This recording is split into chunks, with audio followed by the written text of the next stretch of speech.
Vous avez été plus d'une centaine venus communier avec lui sur cette scène devenue mythique. C'est le grand bal!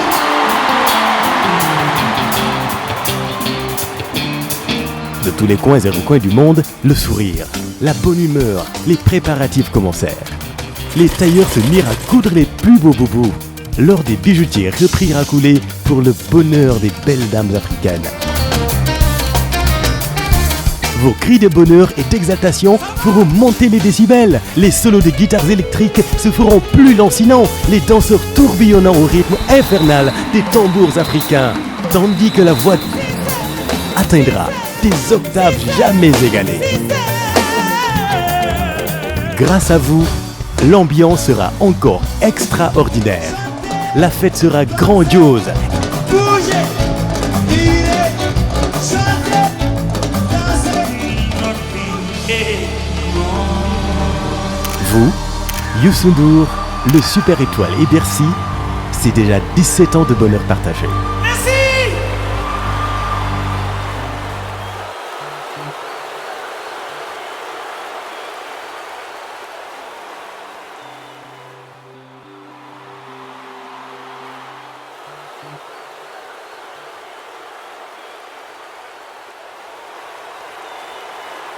Ça, c'est Youssou N'Dour!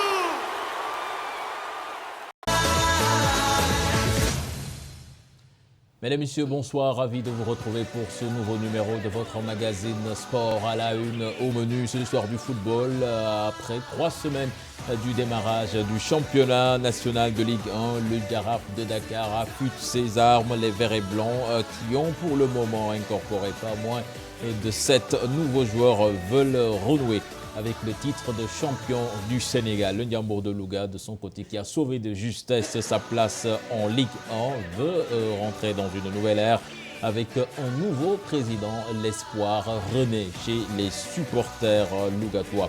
Aliou Cissé fait confiance au même groupe pour le dernier virage des éliminatoires de la Coupe du Monde de football. Sadio Mané, blessé, fait partie des 25 convoqués par le sélectionneur national. Le miracle va-t-il se produire avant le très décisif rendez-vous à Polo Kouané? On en parle dans ce magazine. Les Lions du mini-foot rentraient frustrés quand même après leur 3e place au mondial tunisien. Ont-ils été snobés? Y a-t-il eu malentendu? Élément de réponse dans ce magazine. On parlera également de beach soccer. On n'oublie pas les buzz du web avec Mamadou Ndiaye où il sera beaucoup question du classico OM-PG. Voilà le sommaire de ce magazine. Dans quelques instants, le développement.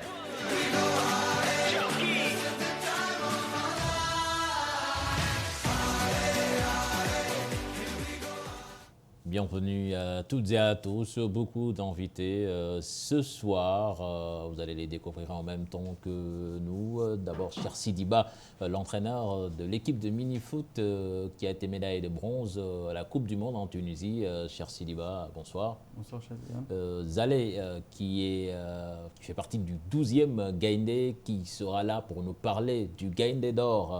Zalé, bonsoir. Bonsoir, cher. Monsieur Sambou Biagui, journaliste et qui était le coordonnateur de ce tournoi Presse Foot que GFM a remporté haut la main, et là également avec nous. Biagui, bonsoir. Bonsoir, cher Tidiane. Bonsoir à cher Sidi, à Zalé. Bonsoir également à Ibrahim Gachita. Ibrahim Diachita, le manager général du beach soccer, qui va nous parler également d'un événement exceptionnel en beach soccer qui va se dérouler à Dakar. Ce sera dans le courant de ce magazine Sport à la une. Pour démarrer donc du football avec l'équipe nationale du Sénégal, l'entraîneur national qui a fait face à la presse, c'était en milieu de semaine pour l'importantissime double confrontation face à l'Afrique du Sud. Aliou Cissé convoque le même groupe pour ce match, pour ces doubles confrontations, à l'exception d'Ismaïla Sarr blessé. Donc il a convoqué 25 joueurs. Sadio Mané annoncé indisponible pour 6 semaines. Fait partie du groupe. Le compte-rendu donc de ce face-à-face avec la presse sénégalaise signé Cheikh Hassan Affal. On ne change pas une équipe qui gagne. Voilà la formule adoptée par le sélectionneur national Aliou Cissé, qui reconduit le même groupe que pour le match contre le Cap-Vert, tout en sachant que 2 matchs difficiles les attendent à Polokwane contre les Bafana Bafana et à Dakar. Vous avez vu, vous avez entendu tout ce qui s'est passé autour de ce match. Donc ça rendra encore le voyage beaucoup plus compliqué. On sera attendu là-bas. Et croyez-moi, cette équipe sud-africaine fera tout pour nous barrer la route. Maintenant, c'est à nous de faire ce qu'il faut. Une équipe sud-africaine avec un jeu assez tranchant, mais bien étudié par le coach des Lions. Cette équipe sud-africaine est pareille que les équipes pratiquement maghrébines, où dès qu'on leur laisse un petit peu d'espace, dès qu'on leur donne la possibilité de pouvoir évoluer, ils arrivent au niveau de leur schéma, au niveau tactique à se retrouver dans le jeu. Donc notre rôle aujourd'hui, c'est justement les empêcher de jouer et nous essayer d'installer notre jeu. Maintenant, c'est facile à dire et difficile à mettre en place. Mais je crois que, comme vous le dites, on les connaît, ils nous connaissent, ils savent comment ils doivent nous jouer, mais nous aussi, on sait comment on doit les jouer. Et c'est pour ça que je vous le dis que nous allons vers vraiment un match très, très compliqué. Sadio Mané, blessé à Praia, est quand même convoqué et pourrait prendre part à la double confrontation contre l'Afrique du Sud. Sadio est reparti avec une gêne derrière la cuisse avec l'équipe nationale du Sénégal. Mais depuis le début de la semaine, il a repris les entraînements individuels. Et je crois qu'à partir de la semaine prochaine, il commencera les appuis avec ballon. Donc pour moi, il n'y a aucun doute que sur cette double confrontation contre l'Afrique du Sud qui aura lieu dans 3 semaines, Sadio Mané sera avec nous et il sera vraiment à 100%. Dans cette liste, 25 lions sont convoqués par Aliou Cissé, qui, sans minimiser ses adversaires, ne voit pas le mondial de Russie 2018 se faire sans l'équipe nationale du Sénégal. Nous allons d'abord convoquer l'œil du technicien. Cher Sidiba, vous avez suivi donc cet élément, Aliou Cissé, qui fait confiance au même groupe. Naturellement, on peut dire qu'on ne change pas une équipe qui gagne. Le Sénégal qui s'impose au Cap-Vert et qui veut rééditer ce même exploit en Afrique du Sud. Donc vous voyez que, ou bien vous pensez que le coach est toujours logique dans sa démarche? Oui, il est logique dans sa démarche, du moment que c'est dans la continuité. Il a un groupe qui a fait un résultat positif au Cap-Vert et il maintient le même groupe. Il n'a pas envie de gâter l'ambiance du groupe. Et donc, je pense que c'est une bonne chose. Maintenant, il faudra confirmer tout cela, le bon résultat au Cap-Vert. Il faudra le confirmer en Afrique du Sud. Et je pense qu'il a les éléments qu'il faut. Le seul point d'interrogation pour moi, c'est la présence de Sadio. Parce qu'après que Liverpool ait déclaré que Sadio est absent pour 6 semaines, et là, il est dans le groupe. Moi, je suis assez pessimiste pour le voir sur le terrain en Afrique du Sud et ici au Sénégal. Justement, Biagil, vous avez entendu Aliou Cissé qui dit qu'il espère qu'il est même pratiquement sûr que le joueur sera à 100%. Il est dans le secret des dieux, peut-être qu'il est beaucoup plus informé que nous tous. Oui, je pense que c'est là le cas, parce qu'il faut faire très attention avec ces équipes, ces clubs européens. Souvent, déjà, Liverpool sait que, l'entraîneur sait que le Sénégal a 2 matchs en vue. Donc, il est parti blessé. Peut-être qu'il ne voudrait pas que Sadio Mané revienne en équipe nationale. Donc, il est normal qu'il fasse ce jeu-là pour que l'entraîneur national du Sénégal ne convoque pas Sadio Mané. Moi, je pense, et je suis sûr et certain... Mais quelque part, il y a de l'intox, quelque part. Oui, justement, c'est de l'intox. C'est une mauvaise information, à mon avis, envoyée par Klopp ou le médecin de Liverpool. Parce que je suppose que Aliou Cissé a parlé avec Sadio Mané. Et je suppose que Aliou Cissé a parlé également au médecin de l'équipe nationale du Sénégal qui connaît le degré de la blessure de Sadio Mané. Nous sommes aujourd'hui le 23 ou le 24. Le premier match, c'est le 10. On avait annoncé 6 semaines. Oui, bon, moi je n'y crois pas. Je n'y crois pas du tout. Je sais que Sadio Mané peut revenir. Si tel n'était pas le cas, même Sadio Mané lui-même allait dire clairement à Aliou Cissé que ce n'est pas possible de venir en équipe nationale. Mais je pense que Sadio Mané est conscient de ce qui nous attend. Donc, il a préféré en tout cas se donner, c'est mon analyse, il a préféré se donner pour l'équipe nationale parce qu'il ne faut pas oublier un précédent. C'est lui qui avait raté le penalty contre le Cameroun, qui a éliminé le Sénégal. Donc, pour lui, il va falloir que le Sénégal se qualifie. Et j'ai l'impression que c'est ce qu'il s'est mis dans la tête. Et comme vous l'avez dit, je pense que c'est de l'intox. Ce n'est pas un rendez-vous à manquer. Non, ce n'est pas un rendez-vous à manquer. Et il est aujourd'hui l'élément clé de cette équipe nationale du Sénégal. Je pense qu'il est conscient de ça aussi. Un grand joueur Prenez le cas de Cristiano Ronaldo, le championnat d'Europe. Chris était blessé, mais il a tenu à être là et je pense qu'il a tenu sa place. Il a guidé son équipe à la victoire finale qui a sacré aujourd'hui le Portugal. Et je pense que Sadio Mané, est justement sur cette voie-là, c'est l'homme clé. C'est l'homme à tout faire de cette équipe nationale. Zalé, en tant que supporter membre du 12e Gaindé, vous pensez que sa présence ne peut être que bénéfique pour cette équipe du Sénégal, pour ces 2 matchs importantissimes? Moi, je pense que, à l'instar de ce que Cheikh a dit, bon, c'est un plaisir aussi pour moi de partager ce plateau avec des gens que je respecte beaucoup. Sambou, c'est un frère, Cheikh. Je le taquinais tout de suite avant de venir au studio. En 2000, nous étions au Nigeria. C'est un ami à moi. Chita, c'est un parent à moi. Nous partageons beaucoup de choses. La Guinée-Bissau, notre pays d'origine. Un grand monsieur du football sénégalais. Donc, je pense que, cher, moi, je suis convaincu qu'il y a de l'intoxication. Vous prenez le cas de Agüero. Je me rappelle, le reporter disait, je crois que c'était hier ou avant-hier, que la blessure, le temps, la durée de l'indisponibilité qu'on avait évoquée par rapport à sa blessure, on l'a vu revenir avant ça. Donc ça, c'est des choses auxquelles les gens sont habitués maintenant. Parce que, regardez, j'ai fait une remarque. Depuis que Sadio ne joue pas, Liverpool ne prend que des casseroles. Si vous faites la remarque, c'est des scores très lourds que Liverpool est en train d'encaisser. Donc, pour certainement, et on a entendu les voix les plus autorisées de Liverpool, des grands footballeurs, qui disent qu'il faut que Sadio revienne le plus rapidement possible pour aider l'équipe. Donc, certainement, c'est à ce niveau qu'ils veulent communiquer, baser leur communication. Mais Sadio Mané, dans cette équipe du Sénégal, elle est encore mieux que sans Sadio Mané. Et parce que Sambou a dit quelque chose... Même si on le critique souvent, qui n'est pas... Mais non, cher, les critiques, c'est normal. Vous savez, nous sommes dans le domaine du foot. Ce n'est pas des mathématiques. C'est-à-dire un jour, il est bien, aujourd'hui, le lendemain, il n'est pas bon. Je disais aux gens que nous avons commencé à critiquer à partir de 2002. Le football sénégalais, nous avons commencé à critiquer à partir de 2002. Parce que c'est à partir de 2002 que nous avons atteint un seuil qu'on n'avait jamais atteint. Donc pour le Sénégalais aujourd'hui, il ne peut plus pardonner. Parce que nous avons été finalistes de la Coupe d'Afrique. Nous avons été quart de finalistes au Mondial. Ceci n'enlève en rien le mérite de ce que le football sénégalais avait fait auparavant. Mais aujourd'hui, les gens ne sont plus tolérants parce que c'est les résultats que les gens veulent coûte que coûte. Et Sadio est conscient d'une chose. Vous savez, je vais compléter sur ce que... Mais Sadio joue pour un ballon d'or. Sadio joue pour un ballon d'or aussi, c'est très important. Et apparemment, la course est entre lui et son coéquipier de comment ça Qui est déjà qualifié. Qui est déjà qualifié pour la Coupe du Monde. Sadio ne le dit pas, mais dans un petit coin de sa tête, il est conscient qu'il faut qu'il joue.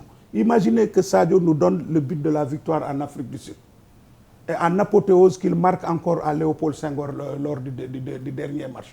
C'est des points qu'il marque comme ça par rapport à la course au titre du meilleur du Ballon d'Or africain. Donc nous avons besoin de Sadio parce qu'apparemment, de l'autre côté même, ils ont peur. Quand ils ont appris que Sadio a été convoqué, au niveau de l'Afrique du Sud, ils ne dorment plus tranquilles parce que Sadio, ce n'est pas n'importe qui, il vaut mieux l'avoir. Sur la question sur Sadio, vous vous souvenez du cas de Diafra Sakho qui a été laissé, qui devrait participer à la CAN,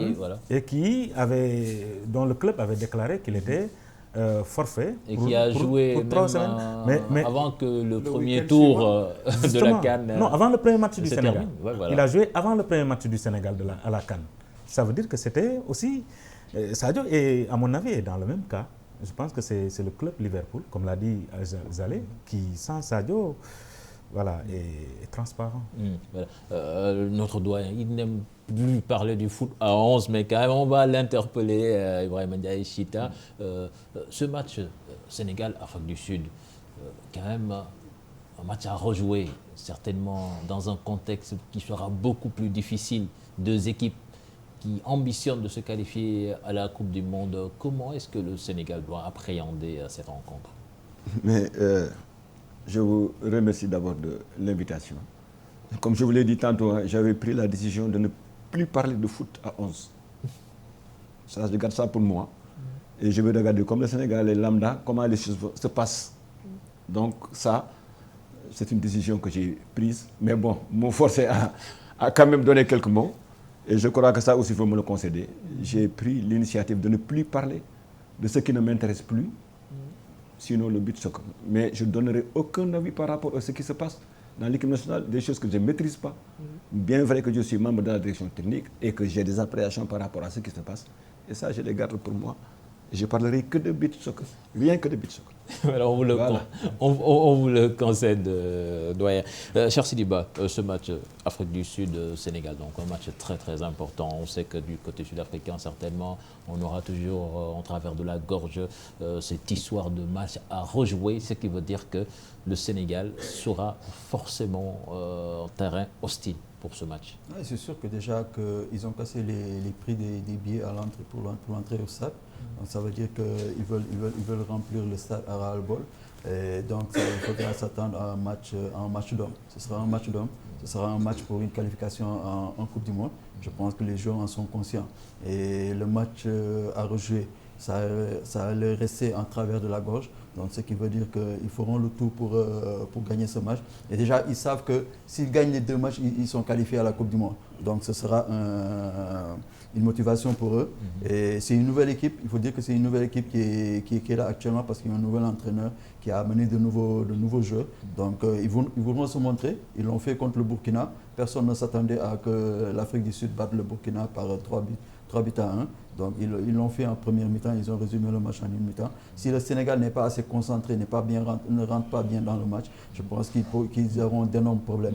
Il faudra jouer serré, il faudra fermer les intervalles. Et surtout que cette équipe sud-africaine, quand même, on peut se dire que le Sénégal est beaucoup plus à l'aise quand il joue face à ces équipes qui ne savent pas fermer les jeux, qui jouent, mais comme vous dites, il faudra quand même fermer les espaces. Oui, bien sûr, parce qu'on l'a vu lors du premier match qu'on a perdu 2-1, le fameux match. Et on a vu qu'ils jouaient dans les intervalles, ils arrivaient à faire la différence. Donc si on les laisse la possession du ballon, si on les laisse le monopole du jeu, je pense qu'on aura les mêmes problèmes.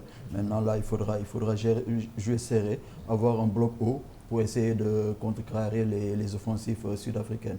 Parce que là, sur 2 matchs, on a besoin d'un point. Il faudra assurer le match contre l'Afrique du Sud à l'aller pour que le match à Dakar, ici à Léopold Senghor, soit un match de gala. Le stade sera plein et ce sera une fête pour tous les Sénégalais. Sambou, quand même, cette équipe, cette nation, je ne sais pas, sud-africaine, souvent, quand même, a posé beaucoup de problèmes au Sénégal. Ils ont même empêché d'aller aux Jeux Olympiques ici à Dakar. C'est une équipe qui ne nous réussit pas quand même. Je pense que quelque part quand même, il y a un travail à faire côté mental pour qu'enfin que le Sénégal puisse rééditer cet exploit en Afrique australe comme ils l'ont fait en 2001. Vous savez, dans ces matchs comme ça, c'est la gestion de l'émotion. Je pense que si Aliou Cissé arrive à réaliser cela, il peut s'en sortir. Mais moi, je crains plutôt qu'on ait une double confrontation, que ce soit des matchs pièges pour le Sénégal. Vous savez, le Sénégal fait 2 voyages, contrairement à son adversaire. Le Sénégal cherche 2 points. Il va falloir donc, pour Aliou Cissé, éviter tout piège dans cette double confrontation. Il faut gérer d'abord ce match-là, ce match aller, comme l'a dit Cheikh Sidi. On a joué le premier match, il va falloir gérer ce match-là, qui est un match quand même assez spécial pour Aliou Cissé et pour les Sud-Africains. Donc, il va falloir gérer ça. Maintenant, comme vous l'avez dit, l'Afrique du Sud, c'est une équipe qui ne réussit pas au Sénégal. Mais je pense que les données ont changé en un certain temps parce que notre voyage en Afrique du Sud lors du premier match, nous avions quand même au moins le point du nul si ce n'était pas l'arbitre. Et aujourd'hui, en retournant en Afrique du Sud, l'Afrique du Sud va se mettre en tête malgré la situation qu'elle va venir au Sénégal. Donc, ça veut dire tout simplement que ce que moi je craignais, c'est-à-dire qu'il y ait de violence ou qu'il y ait autre chose antisportif, je pense que ça ne sera pas le cas. Je ne sais pas, il y a quand même quelque part un désamour entre le public et l'équipe nationale. Cher Sidi l'a dit tout à l'heure qu'ils ont même cassé les prix des billets parce qu'on a vu l'Afrique du Sud jouer pratiquement devant des gradins. Oui, c'est le désespoir. C'est le désespoir. Mais là, c'est sûr que ça ne sera pas le cas. Oui, ça ne sera pas le cas. Mais je pense que quand même, je suis sûr et certain sur les 100 sud-africains que vous allez interroger, les 85 sont sûrs que l'Afrique du Sud ne se qualifiera pas. Parce que voyager au Sénégal, ce n'est pas une chose facile. La position du Sénégal aujourd'hui élimine l'Afrique du Sud. Qu'est-ce qu'il faut au Sénégal? Il faut le minimum, le match nul en déplacement. Et au retour, assurer l'essentiel et éviter ce qui nous est arrivé contre le Burkina. Ça fait longtemps que le Sénégal n'a pas fait match nul à Léopold Sédar Senghor. Je pense que ça devrait s'arrêter là. Le Sénégal a toujours gagné ses matchs à domicile. Il va falloir l'assurer. Et puis voilà. Donc, même si un match nul à Léopold Sédar Senghor pourrait suffire, mais on veut plus. Alors, on veut plus. Vous allez pour être tranquille. Léopold, justement pour ce match à Léopold Sédar Senghor, vous, au niveau du 12e Gaïndé, vous avez prévu quelque chose de grandiose. Oui, bon, quelque chose de grandiose, effectivement, comme vous le dites. En souhaitant déjà qu'en amont, le résultat... On se qualifie déjà. Justement, qu'on se qualifie et que, comme l'a dit tantôt Sambou, que ça soit vraiment une fête du football sénégalais. Mais faudrait-il d'abord, je voudrais rejoindre ce que Cheikh a dit. Cheikh, ce match contre l'Afrique du Sud va se jouer sur la concentration. Parce que j'ai l'impression qu'ils sont très forts en début de match. Ils sont très forts, ils emballent le match. Ils sont très forts à ce niveau-là. C'est à ce niveau, ce sont ces deux phases-là. En début de match et concentration, surtout vers la fin du match. Vous savez, on s'est surtout focalisé. Pourquoi je dis concentration? Le match à rejouer que nous allons jouer. Mais les gens se focalisent surtout sur le non-penalty. Mais on oublie que le but que nous avons encaissé, c'est un but qu'on a encaissé par manque de concentration. Parce qu'on n'était pas concentré, attention. Les gens se focalisent juste sur l'autre en oubliant que le coup franc est là, il n'y avait personne pour se mettre devant le ballon. C'est des erreurs de débutants qu'il ne faut pas commettre à ce niveau de la compétition. On n'a pas regardé, ils ont joué rapidement. Ça me rappelle, cher, le fameux but que nous avons encaissé en Coupe d'Afrique au Nigeria contre l'Égypte. Oui. Voilà, qui avait 2 ballons dans le terrain au moment où nos joueurs, nos joueurs étaient en train de l'expliquer à l'arbitre, mais immédiatement ils ont joué, on a encaissé un but. Donc c'est à ce niveau qu'il faudra surtout être concentré jusqu'à la fin du match. On a vu ce qui s'est passé tout récemment au Burkina. C'est un manque de concentration qui nous a amené à commettre ce coup franc, qui nous a valu ce but.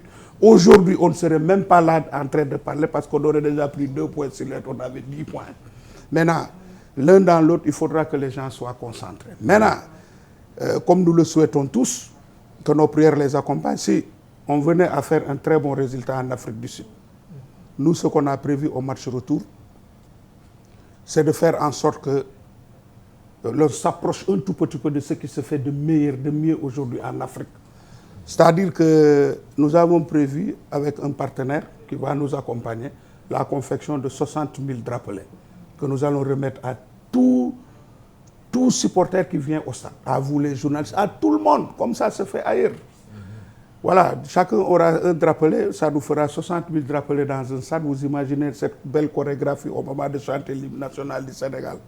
Donc voilà ce qu'on a décidé de faire, mais aussi que les gens s'habillent aux couleurs avec le partenaire qui, là, je ne le citerai pas, qui est prêt à nous accompagner. Au moins, à l'entrée, on va remettre à chacun un t-shirt aux couleurs nationales. Parce que vous savez, regardez, il n'y a qu'au Sénégal, je le disais tout récemment lors de notre conférence de presse, moi, ce qui me fait mal, c'est qu'on a été partout en Afrique, en Coupe d'Afrique. Tu ne me laisseras pas mentir, mais... Regardez aujourd'hui, vous allez dans les pays, les gens s'habillent aux couleurs nationales. La dernière fois, je regardais la demi-finale entre le Cameroun et le Sénégal en volleyball. Mais regardez le stade, tout le monde était aux couleurs nationales du Cameroun. C'est vrai que je vais faire une petite digression. Je n'ai jamais été d'accord avec la Fédération sénégalaise de football par rapport à ce que nous portons, qui ne reflète pas les couleurs nationales du Sénégal. Il faut qu'on arrête. Et c'est un appel que je lance à la Fédération sénégalaise de football. Pour les prochains maillots, le prochain sponsor du Sénégal, qu'on s'habille aux couleurs du Sénégal, qu'on fasse sortir les couleurs. Regardez le Cameroun. J'ai beaucoup de respect pour cette nation. Vous ne verrez jamais le Cameroun mélanger les couleurs. Le Cameroun a les couleurs nationales de son pays. C'est comme ça que quelqu'un doit s'habiller. Parce que le drapeau du Sénégal ne change pas. C'est vert, jaune, rouge. Il faut qu'on apprenne à nous habiller comme ça. C'est votre combat, vous. Mais justement, c'est à ce niveau que nous allons mener un travail extraordinaire au niveau du 12e Gaïndé. Et ensuite, je parlais tantôt de l'hymne national. Mes chers, vous avez les larmes aux yeux quand on joue l'hymne national hors du territoire sénégalais. C'est extraordinaire. Vous ressentez quelque chose de fort au plus profond de vous. Je vois des joueurs chanter l'hymne de leur pays, les larmes aux yeux. Parce que j'ai l'habitude de dire, même à Maris Ndiaye, je l'ai dit un jour à Maître Babacar Ndiaye, arrêtez de faire jouer l'hymne national par la sonorisation, non. Il faut que les Sénégalais aient le réflexe de chanter l'hymne national. Vous savez, l'hymne national chanté par 60 000 personnes. L'adversaire qui est là, il respecte votre hymne. Mais il a peur parce qu'il se dit, qu'est-ce qui va suivre après cet hymne national-là? Il faut que les Sénégalais aient ce réflexe de chanter l'hymne national, de s'habiller aux couleurs, au lieu que les gens viennent en marron, en jaune, en noir, en bleu. Il faut qu'on apprenne à venir au stade avec les couleurs de notre pays. C'est en ce moment qu'on fera les plus belles images. Et vous allez démarrer ça. Et le basket, à ce niveau-là, c'est la leçon que donne le basket. Les meilleures images du sport sénégalais, vous les trouvez au basket. C'est clair. Parce que c'est là-bas où les gens s'habillent aux couleurs. Voilà. Mais vous avez parlé du Cameroun, de la Côte d'Ivoire, mais ils ont une couleur que tout le monde retient. Vous allez en Côte d'Ivoire, c'est vrai, c'est 3 couleurs, mais ils ont une couleur qui est mise en valeur. Mais au Sénégal, il faut qu'on arrive d'abord à avoir cette couleur qu'on va mettre en valeur. Moi, c'est ça mon problème, parce qu'on ne peut pas s'habiller pourquoi pas le vert, jaune, rouge, pourtant, oui, mais bon, on peut bien s'habiller. Non, je me rappelle, Chita est là, hein? Le grand frère est là. Il fut des années, je ne me rappelle plus quelle année, mais moi je me rappelle qu'on avait ici des équipements verts, culotte rouge, bas jaune, je me rappelle, vert, jaune, rouge, en équipe nationale. C'est vrai. Il a raison. Mais il faut le faire, parce que là on s'habille. Regardez le maillot de Sadio, il est là, mais ça reflète quoi? Ce n'est pas les couleurs du Sénégal. Je regrette. Mais il faut qu'on apprenne à nous habiller aux couleurs nationales. Mais autre chose aussi, dans les autres pays, on voit les joueurs chanter l'hymne national. Ouais. Chita, ils chantaient l'hymne national. Évidemment. Mais aujourd'hui, vous... Non, mais quand même, bon, ça c'est un autre débat. Non, ça s'apprend, ça s'apprend en quelques minutes. Vous prenez le basket, comme il l'a dit. Le basket, il y a des joueurs qui ne savaient pas chanter l'hymne national. Les binationaux qui chantent. Aujourd'hui, l'entraîneur du basket chante l'hymne national. Vous prenez le cas du handball. Il n'y a aucune joueuse qui est née au Sénégal, mais on chante l'hymne national. C'est-à-dire, quand vous chantez l'hymne national, c'est-à-dire vos efforts sont doublés. Et je suis d'accord avec Zalé. Aujourd'hui, c'est ce qui manque, cet esprit de patriotisme qui nous manque au Sénégal. Ce n'est pas comme les temps des Cheikh Sidiba. Hein? Il fallait avoir un mental fort pour jouer à Surulere. J'ai l'habitude de dire... Certains disent que la génération 2002 est une génération spontanée. Ce n'est pas une génération spontanée. C'est une génération qui a été préparée à partir de 2000. Même s'il y a eu des binationaux aussi. Oui, mais ces binationaux, pourquoi ils ont accepté de venir? C'est parce que l'équipe nationale a fait des résultats à Surulere, au Ghana, Nigeria. Je me rappelle quand Fadiga disait « Je n'ai pas regretté d'être venu au Sénégal ». Parce que c'était l'un des pratiquement seuls joueurs internationaux qui avait accepté de venir en équipe nationale. Alors qu'aujourd'hui, certains sont en train de parler, avaient refusé de filer le maillot national. Donc c'est ça, il faut être fier de son pays, fier de ce que vous êtes. C'est pourquoi le cas Mbaye Niang, moi je vais honnête avec ma conscience. Je resterai honnête avec ma conscience. Je ne dis pas, et je n'ai jamais dit que Mbaye Niang n'est pas un bon joueur. Mais je ne peux pas, jusqu'aujourd'hui, imaginer la sélection de Mbaye Niang en équipe nationale du Sénégal. Je ne peux pas l'accepter.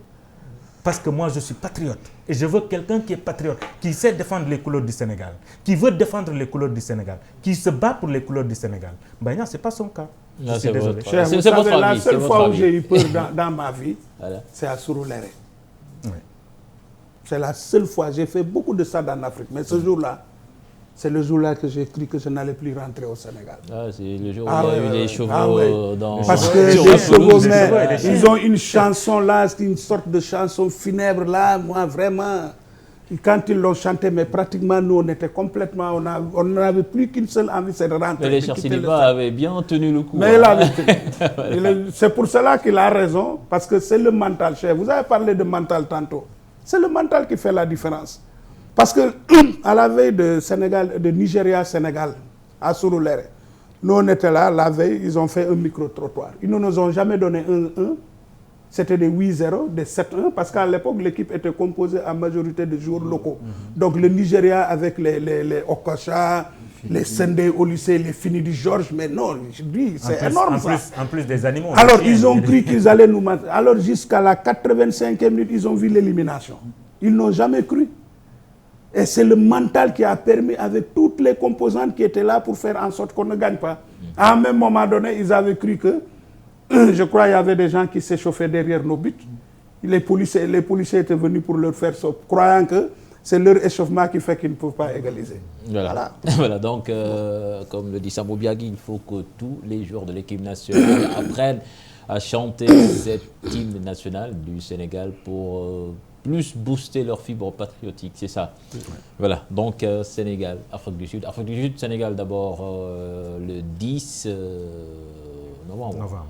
Le 10 novembre à Polokwane, le 14 retour ici à Dakar, donc double confrontation importantissime pour le Sénégal qui ambitionne de retourner en Coupe du Monde et Inch'Allah, on espère tous que les Lions vont réussir ce pari. Nous parlons de football sur le plan national avec le championnat du Sénégal qui va démarrer le 18 novembre prochain. Aujourd'hui, on s'intéresse au Jaraaf de Dakar, à la reconquête du titre de champion. Le club de la Médina s'est bien renforcé avec pas moins de 7 recrues. Il y a beaucoup qui viennent du côté de l'USO. Les Verts et Blancs estime que 4 ans sans titre, c'est une éternité. Un reportage signé sur place Mamadou Ndiaye et Aliou Diagne.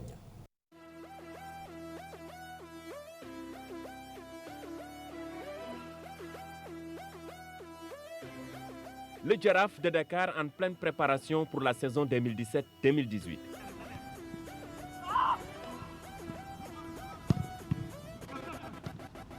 Dirigeants, staff, tous derrière le coach Malick Daf. Objectif, réunir les moyens techniques et financiers pour bien entamer la saison prochaine. Et en travaillant, en faisant l'évaluation de l'année dernière, donc je pense que sur ce, on peut se baser pour bâtir une grande équipe. Le club le plus titré du Sénégal, le Jaraaf, est pourtant resté 4 ans sans trophée. Les dirigeants veulent mettre fin à cette disette. Et maintenant, il faut aller au travail et avoir une équipe très costaud pour pouvoir, de vrais compétiteurs aussi, pour pouvoir atteindre notre objectif. Je pense que le Jaraaf de cette année est loin d'être le Jaraaf de l'année dernière. On ne va pas changer, sinon cette année, comme l'année passée, notre objectif c'est toujours de remporter des titres. Cette année aussi, on va essayer aussi de remporter soit le championnat, la Coupe du Sénégal et la Coupe de la Ligue. Le club de la Médina a enregistré déjà 7 nouvelles recrues, tous venus de l'US Ouakam. Objectif, remporter le championnat cette saison, 7 ans après le dernier sacre. Nos dirigeants et l'entraîneur ont ciblé quelques jours de Ligue 1 qu'on a fait signer. On a battu le Macadam dans l'équipe de USO. Donc ils sont là, c'est de très bons joueurs. Des joueurs à caractère, des joueurs techniquement bons. Cette nouvelle saison, donc, c'est quelque chose d'important pour nous. On va essayer de se donner à fond, d'essayer de faire tout nos mieux pour au moins apporter quelque chose au club. Vu que ça fait des années, l'équipe ne gagne rien, donc voilà. 4e la saison dernière, le Jaraaf compte poursuivre l'aventure avec le coach Malick Daf, qui est dans une bonne dynamique. On est d'abord des amis, avant que je sois son collaborateur. Comme je l'ai dit tantôt, on a joué ensemble. Et c'est ce qui a fait qu'aussi on se connaît tous les deux. Un homme rigoureux, travailleur, exigeant, aussi de fort caractère, de très grande personnalité. Parce que moi, je pense qu'il a fait un très bon boulot l'année dernière. Et comme j'ai l'habitude de dire aux gens, il faut laisser l'entraîneur asseoir, prendre ses repères sur le club et pour pouvoir fixer l'objectif. C'est un bon coach. Il est rigoureux sur son job, il a toute l'expérience qu'il faut pour encadrer une équipe comme le Jaraaf de Dakar. C'est un coach qui est proche de ses joueurs, qui inculque une bonne communication entre lui et ses joueurs. Avant-dernière phase de préparation, avant de s'envoler à Banjul, pour le dernier acte, les Verts et Blancs vont passer 2 semaines dans la capitale gambienne pour terminer la préparation en beauté.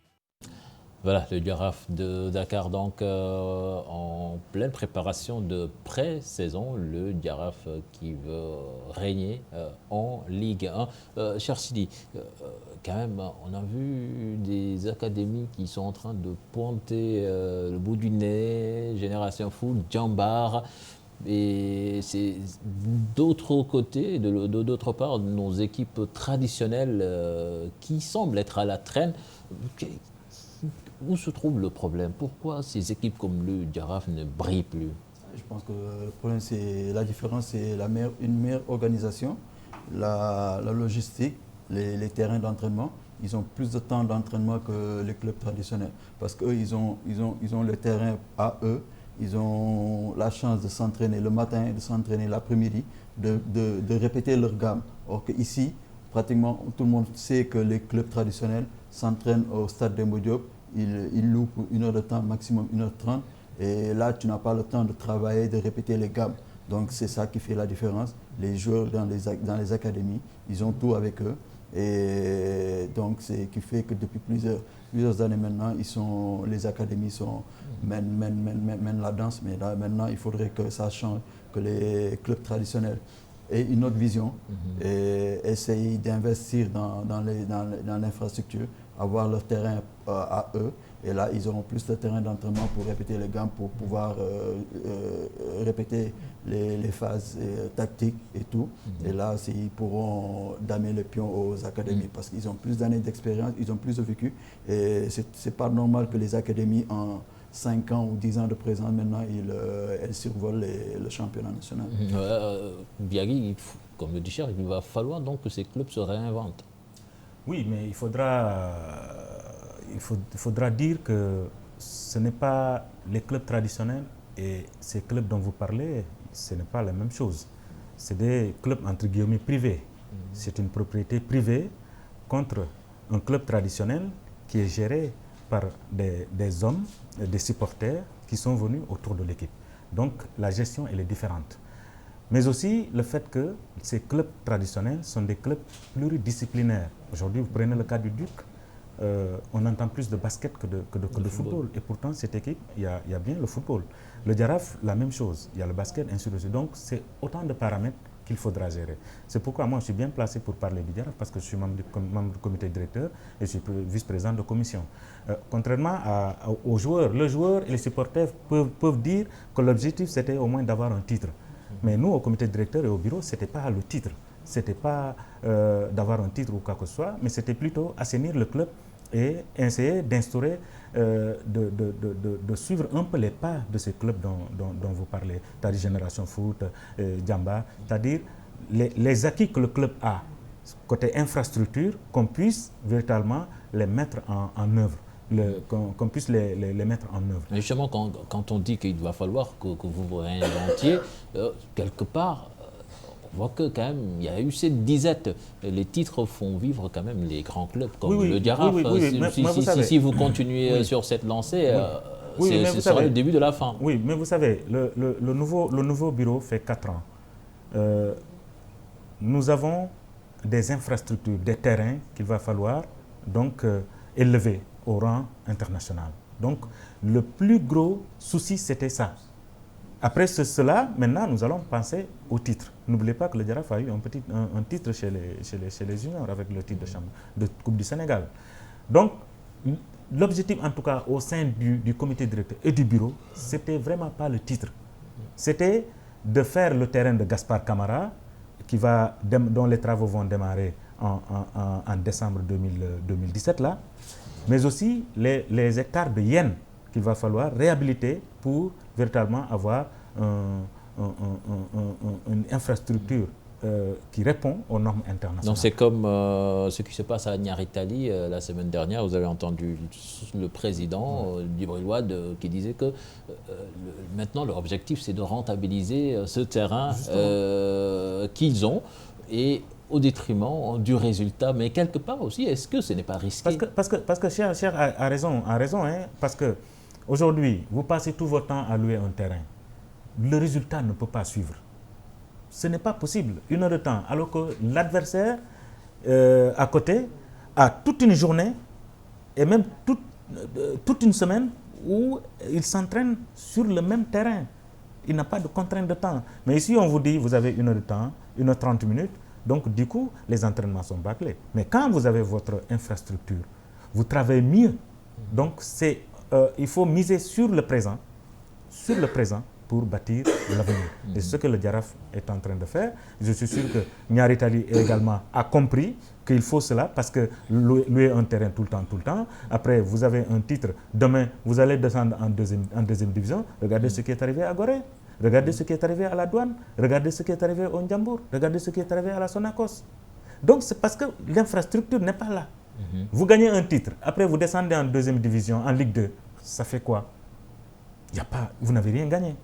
Mais quand vous avez l'infrastructure, vous êtes déjà assuré qu'au moins, vous avez un acquis qui est là. Il va falloir maintenant travailler. Zalé, Biagui dit que ces clubs pluridisciplinaires, quand même, c'est vrai, ne sont pas les mêmes que ces académies. Mais vous, au niveau du Dakar University Club, vous êtes un club pluridisciplinaire. Vous faites du foot, du basket, du judo, tout cela. Mais est-ce que, quelque part, cela peut constituer un problème, puisqu'il y a des priorités à définir? Ben, c'est vrai qu'au niveau du... Excusez-moi, au niveau du Dakar University Club, comme vous l'avez dit, on a 17 disciplines. Mais moi, la question que je me pose souvent, c'est que, heureusement que je partage ce plateau avec Chita, parce que je pense que le problème d'infrastructure, c'est vrai, c'est une réalité qui est là. Mais on avait les meilleurs joueurs en Afrique, pratiquement, parmi les meilleurs en Afrique. Ils sont là. Ils ont été formés où? Il faut que là aussi, les gens se posent la question. Les Chita ont été formés où? C'est pas sur du synthétique et autres.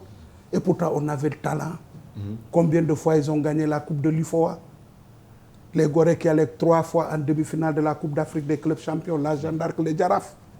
Donc, et à l'époque, c'était les mêmes infrastructures qu'on avait, c'était les mêmes infrastructures. Maintenant, on va me dire quelque part, quelqu'un pourra me dire toujours que voilà, les choses ont changé aujourd'hui. Voilà, moi je pense que le véritable problème des clubs traditionnels aujourd'hui, cher, c'est un problème d'abord de moyens. Il faut des moyens. Vous savez, quand vous voyez aujourd'hui les centres de formation, c'est en partenariat avec des clubs qui sont en Europe. Ouais, mais c'est ça leur force. Vous vendez un joueur, vous rentabilisez immédiatement. Ils ont ça, soit c'est un partenariat avec un club, ça peut être un grand club en Ligue 1, qui vous donne les moyens, qui finance les... Allez-y voir. Les clubs traditionnels ne peuvent pas le faire. Mais justement, c'est là... Au niveau du Jaraaf, ils ont vendu beaucoup de joueurs. Hein. Cher, je dis, c'est là où je voudrais intervenir. C'est là où je dis que... Je suis d'accord avec le mot que vous avez utilisé tout à l'heure. Il faut réinventer ces clubs traditionnels dont on parle. Aujourd'hui, mais c'est des clubs qui ont tous les problèmes du monde. C'est parce qu'il n'y a pas assez de moyens. Maintenant, il faut aller chercher ces moyens. Il faut faire des partenariats. Parce qu'aujourd'hui, qu'est-ce que l'Europe a besoin? L'Europe a besoin de l'Afrique sur le plan du football. L'Europe a besoin du talent brut. Ils les prennent ici, ils les amènent en Europe pour les polir et en faire de grands footballeurs. Maintenant, si nos dirigeants n'arrivent pas à ce niveau de compréhension qui leur pousse à nouer des partenariats avec des clubs en Europe, mais on n'avance pas. Je donne un cas seulement, pour un exemple. Je dis, j'ai l'habitude de dire que je prends le cas de Gorée. Gorée a toute une histoire, ce n'est pas comme le Jaraaf ou autre. Gorée, c'est une île qui a toute une histoire. Je ne fais pas de leçon à qui que ce soit. Mais moi, je me dis que Gorée pouvait, parce que Gorée, c'est... Mais imaginez, tout le monde a besoin de venir visiter Gorée. Pourquoi ne pas créer un partenariat avec un grand club en Europe? Ça permet à ces gens de venir de visiter l'île de Gorée, parce qu'il y a quoi vendre au niveau de Gorée. C'est ce genre de partenariat que les gens doivent faire, du moins, pour permettre à ces clubs d'avancer. Mais ces clubs, aujourd'hui, doivent aussi s'inspirer de ces centres de formation. Ce n'est pas mauvais en soi de reconnaître le mérite de l'autre et de dire que moi aussi, je dois progresser. Le problème d'infrastructure, je ne le dis pas, c'est une vérité. Voilà. On ne peut pas, comme Cheikh l'a dit, Gorée n'a pas de SAD, le Jaraaf n'a pas de SAD, les autres n'ont pas de SAD. Mais le talent, je me dis que le talent, écoutez... Zalé, qui parle de l'époque, de l'ancienne époque, où les clubs traditionnels existaient et il y avait toujours les mêmes infrastructures, ça n'a pas changé. Là, je dis non, je ne suis pas d'accord. Parce que du temps de la gendarme avait Sacré-Cœur. La Jeanne d'Arc s'entraînait toute seule à Sacré-Cœur. Jaraaf avait l'école de Midi. Le Jaraaf s'entraînait tout seul à l'école de Midi. L'US Gorée avait Hassan Diouf, s'entraînait tout seul au stade Hassan Diouf. Djal Diop avait champ de course, s'entraînait tout seul au champ de course. Donc là, les équipes avaient le temps pour s'entraîner normalement, avec le temps nécessaire. Mais maintenant, c'est plus possible. Donc ce qui fait qu'il y a eu ils n'ont plus le temps de s'entraîner comme il faut. Donc ce qui fait que maintenant, la qualité du footballeur ici sur le plan national a beaucoup baissé. Ce qui fait, c'est plus pareil. Et quand on parle des infrastructures de certains clubs, le Jaraaf, moi quand je jouais au Jaraaf, j'entendais toujours parler du terrain de Yen. Gaspard Camara était ici. La Jeanne d'Arc, Sambou l'a évoqué tout à l'heure. La Jeanne d'Arc avec le terrain de la VDN, c'était la même chose. Niary Tally, depuis longtemps, j'ai entendu que Niary Tally, on leur a octroyé le terrain qui est derrière les bureaux de la SICA. Donc ça veut dire que depuis des années, ces terrains existent. Mais il n'y a aucun travail en amont qui est fait pour que ces terrains soient rentabilisés. Maintenant, il faudrait que les gens changent de fusil d'épaule pour que ces terrains soient rentabilisés pour le bénéfice du club. Pour le bénéfice du club, ça pourra être des rentrées d'argent, ça pourra être des rentrées d'argent pour le club. Il faudrait que le club en bénéficie pour les séances d'entraînement des joueurs et aussi ça peut servir comme location des terrains d'entraînement et ce sera... Je voudrais juste dire à Cheikh que, non, moi quand je prends l'exemple de Chita, je sais que ces équipes avaient des terrains pour s'entraîner, mais cher, le talent, des fois, mais vous, votre époque, ce n'était pas l'époque de ces centres de formation, on est d'accord. Mais le talent, on l'avait déjà à base. C'est-à-dire que c'est la formation à la base qui fait défaut aujourd'hui dans ces clubs traditionnels. Non, j'arrive. Je dis, ce n'est pas tous les clubs de Dakar qui avaient des terrains à l'époque. À l'époque, on avait le meilleur championnat, pour ne pas dire le meilleur en Afrique. À l'époque, à Demba Diop, un derby police Gorée, les gens venaient la veille pour avoir de la place le lendemain. Ce n'est pas parce que tous ces clubs n'avaient pas de terrain. Je regrette, tous les clubs du Sénégal n'avaient pas de terrain à eux seuls. Mais justement, non, mais d'accord, mais pas tout le monde. Maintenant, ce que je veux dire, vous savez, ce qui a fait la force, je donne toujours un exemple. Prenez le cas du basket, pour expliquer mieux par rapport au football. Prenez le basket. On a dominé l'Afrique pendant combien d'années au basket avec les locaux? On les a formés où? On les a formés, c'est ces mêmes terrains qu'on utilise aujourd'hui. Mais on avait de très grands formateurs. Paix à son âme, un vieux comme Abbas, que tout le monde pleure aujourd'hui. Voilà ces grands hommes-là qui nous manquent aujourd'hui. À l'époque, les Chita, demandez-lui les gens qui les ont formés. Le talent, il est là dès le bas âge, on le forme. Il faut former les jeunes, il faut qu'on retourne à la formation, que les formateurs soient formés. Parce que c'est ça la vérité aujourd'hui. Si on veut rivaliser avec les meilleurs, il faut qu'on aille. Les infrastructures, je suis d'accord. Moi, mon seul souci, c'est que quand vous n'avez pas les moyens de louer un terrain, est-ce que vous avez les moyens de louer un terrain juste pour la formation? C'est ça le problème de ces clubs. C'est pour cela que j'ai dit qu'il faut chercher de l'argent. Vous savez, je l'ai dit. Vous savez, en Wolof on dit je pense qu'aujourd'hui, ce qui est arrivé à la Jeanne d'Arc de Dakar, que personne vraiment n'apprécie. La Jeanne d'Arc qui perd ses infrastructures, ses biens. Aujourd'hui, les clubs traditionnels doivent tout faire pour ne pas perdre le bien. Et je pense que c'est ce que le Jaraaf est en train de faire. Aujourd'hui, il a parlé de partenariat avec un club en Europe. Les clubs européens signent surtout des partenariats avec des académies. C'est très difficile de signer un partenariat avec un club traditionnel. Ça, c'est d'un. De deux, est-ce que vous avez entendu ces clubs dont vous parlez là aller en assemblée générale? Vous avez entendu le Djambar aller en assemblée générale? Vous avez entendu Génération Foot aller en assemblée générale? Non, le Jaraaf est un club qui appartient à tout le monde. La Jeanne d'Arc est un club qui appartient à tout le monde. C'est ce qui a même blessé cette équipe-là. Mais un club qui appartient à tout le monde, sauf que c'est une personne qui tient les bourses. Malheureusement, et malheureusement, vous payez, on vous dit, votre adhésion, c'est 10 000 francs. Vous payez 10 000 francs la carte. Moi qui ai la carte de 10 000 francs, je ne sais même pas ce qui se passe dans le club et je me mets à côté pour critiquer le président, pour dire que non, il ne travaille pas, il faut l'enlever, Vous ne savez même pas ce qu'il y a à l'intérieur. Vous ne pouvez pas le faire à Djambar, vous ne pouvez pas le faire à Génération Foot, mais dans les clubs traditionnels, coup de carte, tu as la voix. Et ce sont ces voix-là qui qui ont aujourd'hui abîmé la Jeanne d'Arc de Dakar. Oumar Seck, qu'est-ce qu'il n'a pas fait à la Jeanne d'Arc de Dakar? Ses propres moyens. Il a tout fait. Aujourd'hui, c'est des gens qui avaient la carte de 10 000 francs, qui ont bougé le club, excusez-moi du terme. Et c'est ça le problème des clubs traditionnels. Il y a des gens qui arrivent, on les pousse à la sortie, d'autres arrivent et c'est le recommencement. C'est ce que nous voulons éviter au niveau du Jaraaf. En tout cas, oui. On vous a bien compris, mais ce que disait Zale aussi, je pense que la formation, c'est là où il faudra... Avant formation, cher Tidiane, vous ne pouvez pas former sans infrastructure. Non, c'est clair, c'est clair. Voilà. C'est clair, ça, on est d'accord là-dessus. Oui. Parce que ces clubs, ces académies dont on parle aujourd'hui, l'ossature de l'équipe nationale du Sénégal est composée de Djamba, de Génération Foot, et je ne sais pas, peut-être que Dakar Sacré-Cœur, Dakar Sacré-Cœur, certainement, on va commencer à alimenter cette équipe nationale du Sénégal pour des années. Et nos clubs traditionnels vont rester là à jouer les seconds rôles en championnat, malheureusement. Oui, mais bon, je pense que les clubs traditionnels ont bien compris l'enjeu. Et c'est ça qui est important. Quand vous comprenez l'enjeu, à vous maintenant de se conformer à la réalité. Et la réalité est que aujourd'hui, sans infrastructure pour le club, vous ne pouvez pas participer, en tout cas, au débat. Voilà. Vous êtes exclu du débat. Et je pense que les clubs traditionnels sont en train de tout faire pour avoir au moins leur infrastructure. Voilà. Et puis à Louga, c'est une nouvelle ère qui commence pour le Ndiambour de Louga. Désormais, c'est le maire Moustapha Diop qui est le président de l'ASAC Ndiambour. En lieu et place de Gaston Mbengue. Les supporters font de beaucoup d'espoir sur lui pour enfin briller parmi l'élite. Les détails avec notre correspondant sur place, Thierno Fall.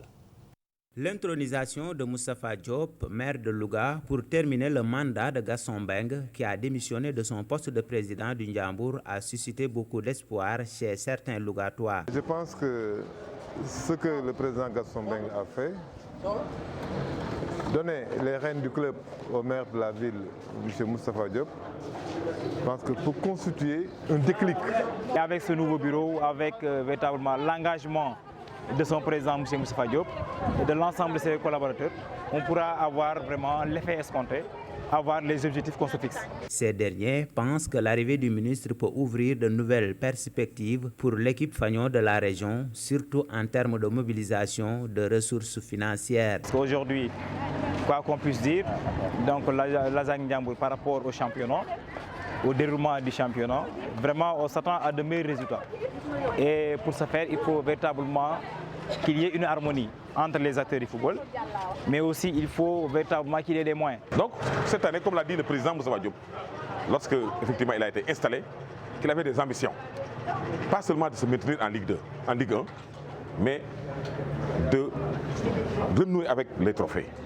Comme au temps de M. Maguette Diouf, le Ndiambour a été plusieurs fois sacré champion du Sénégal, a aussi remporté la Coupe du Sénégal. Cette année encore, pour Moustapha Diop, il s'agit d'aller au-delà de Gaston, de faire en sorte que l'équipe puisse gagner le championnat et pourquoi pas la Coupe du Sénégal. Aujourd'hui, une nouvelle équipe a été constituée avec le recrutement de nouveaux joueurs. Cependant, certains membres du comité directeur n'apprécient pas la démarche du nouveau président qui, selon eux, ne les a pas impliqués. Ils ont, semble-t-il, recruté de grands footballeurs dans les autres équipes. C'est bien, nous applaudissons parce qu'effectivement, pour gagner un championnat, pour remporter des trophées, il faut de bons joueurs.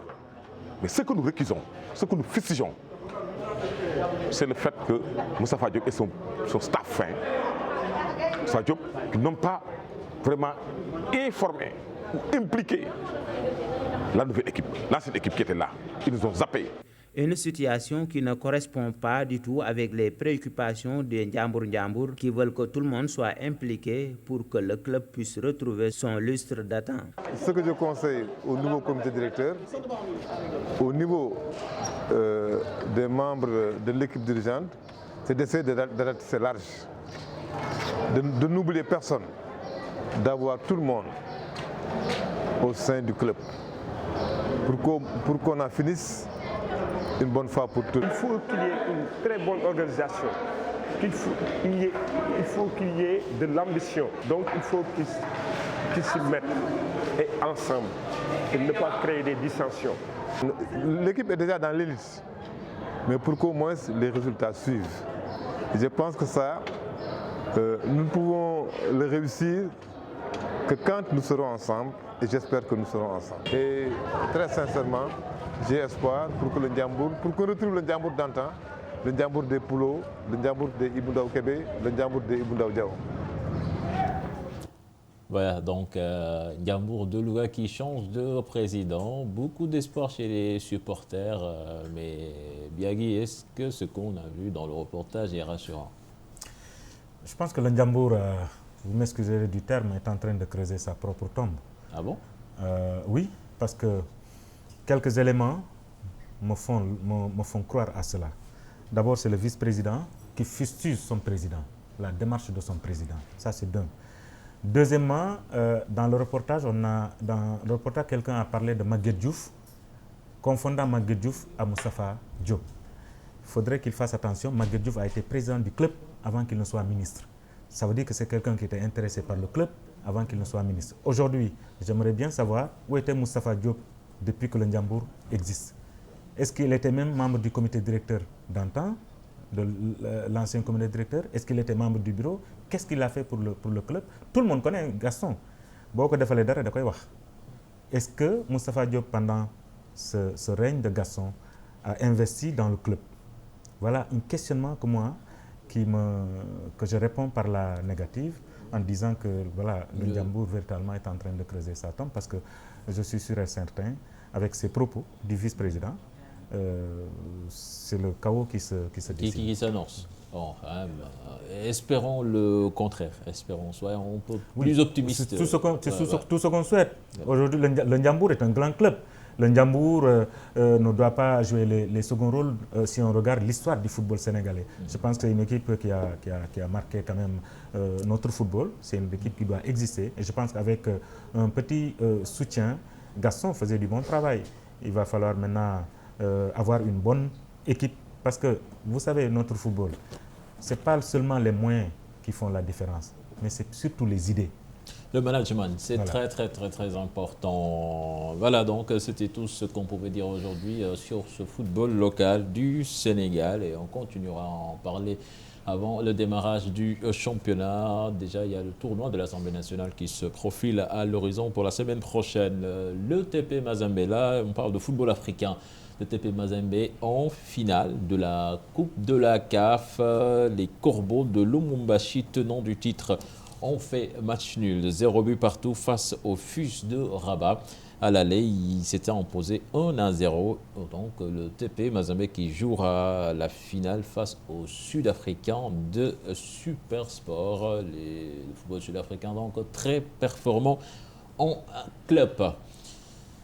Nous parlons à présent des Lions du mini-foot. Je pense que même c'est l'objet de l'invitation de l'entraîneur Cher Sidiba qui est là à côté de moi. Les Lions du mini-foot rentrés de Dakar dans l'indifférence au moins de la plupart des autorités sportives. La frustration était bien réelle. Du côté du ministère des Sports, l'on dégage sa responsabilité tout en exigeant le parallélisme des formes. En sujet signé Pape Faragning. Encore des sportifs sénégalais de retour au pays avec des complaintes envers les dirigeants. La dernière en date, les médaillés de bronze du tournoi mini-foot ont été affectés par cette manque de considération. La déception, c'était surtout pour les gosses, parce qu'eux, ils avaient besoin de cela pour magnifier le travail qu'ils ont fait. Mais maintenant, regardons devant nous et essayons de voir qu'est-ce qui pourra amener cette discipline de l'avant. Parce que je sais que d'ici quelques années, cette discipline peut amener une Coupe du Monde ici au Sénégal. Pour le ministère des Sports, le parallélisme des formes doit être respecté, même si tout le monde bénéficie des subventions de la tutelle. Mais toutes les disciplines ne sont pas égales devant les Sénégalais. Le mini-foot, nous avons délégué nos pouvoirs à une fédération. Donc nous ne considérons pas, nous ne reconnaissons pas le mini-foot, nous reconnaissons la Fédération sénégalaise de football. Donc il revient à la fédération, à chaque fois qu'il y a un événement, de venir, parce que nous avons une commission qu'on appelle un comité mixte avec la Fédération sénégalaise de football. Et ce comité mixte-là, nous nous réunissons presque tous les 15 jours. Il n'y a aucune discrimination au sein des fédérations. Le football, le basket, ce sont des disciplines au moins qui ont un impact social au niveau des populations. Concernant les autres disciplines, le chargé de com du ministère des Sports taxe certains dirigeants de mauvaise foi. Il y a aussi des entraîneurs, quand ils reviennent d'une campagne et qu'ils perdent ou bien qu'ils n'ont pas atteint les objectifs ou bien les ambitions qui ont été fixées, souvent ils veulent jeter au moins l'anathème ou le pauvre au niveau du ministère des Sports.